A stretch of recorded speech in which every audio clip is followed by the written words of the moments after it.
மளிகை கடை வச்சிருக்கவங்களாம் தண்டல் மெயினா வாங்கக்கூடாது. ஏன் தெரியுமா? அவங்க 10,000 ரூபாய்க்கு 1,300 1,200 புடிச்சுக்கிட்டு நம்ம கிட்ட கொடுப்பாங்க. அதையும் டெய்லி 100 கட்டணும்னுவாங்க. அப்போ நமக்கு வர்றது 300 400 தான் வரும். அதை டெய்லி 100 கட்டணும்னா அப்ப அங்க எங்க மீதி நிக்கும்? அதுவும் ஒரு நாள் கடை மூடிட்டோம்னாலும் மறுநாள் சேர்த்து வச்சு கட்டணும். இதனால தண்டல் என்கான்ட்டும் வாங்கக்கூடாது. அதே மாதிரி லோன் சுத்தமா வாங்கக்கூடாது. ஏன் தெரியுமா?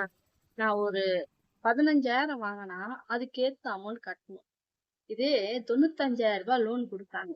சரி, நானும் கடை டெவலப் பண்ணலான்னு வாங்கினேன். ஆனா 4,130 குடிச்சாங்க. பாத்துக்கோங்க, 30 மாசம். நீங்களே கணக்கு போடுங்க என்ன லாபம் இருக்குன்னு பாத்துக்கோங்க. இப்படிதான் ஏமாத்துறாங்க. லோன் கொடுக்குறாங்க, தண்டல் வாங்க. இதெல்லாம் அள்ளி கிடைச்சிடும். மோஸ்ட்லி செய்யாம இருந்தாலே கடை நல்லா டெவலப் ஆகும்.